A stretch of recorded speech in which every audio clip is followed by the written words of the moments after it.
ਬੰਦੇ ਨੇ ਜਿਹੜੀ ਸਾਧਨਾ ਕੀਤੀ ਹੈ ਨਾ ਤੁਹਾਡੇ ਚ ਜੋ ਵੀ ਹੁੰਦਾ ਤੁਸੀਂ ਉਹਦੇ ਖਿਲਾਫ ਹੀ ਚੱਲਣਾ ਸੀ लेकिन मैं उनके खिलाफ नहीं चलना मैं को टाइम लैते गए या एवें चल गए सर गल ये को टाइम लैते गए या एवें चल गए सर गल ये कि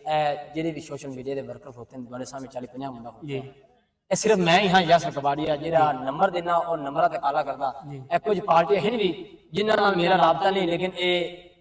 वीडियो दे शेयर ते आए जी मैं वीडियो पाते सी आखिरकार हुण ओ सारी वीडियो देख रहे हैं जी छोटे छोटे यूजरां दी वीडियो देख रहे हैं उन्हें तकलीफ हो रही है सारे मुखालिफ चल रहे हैं वो मेरी वीडियो लखां च गई सी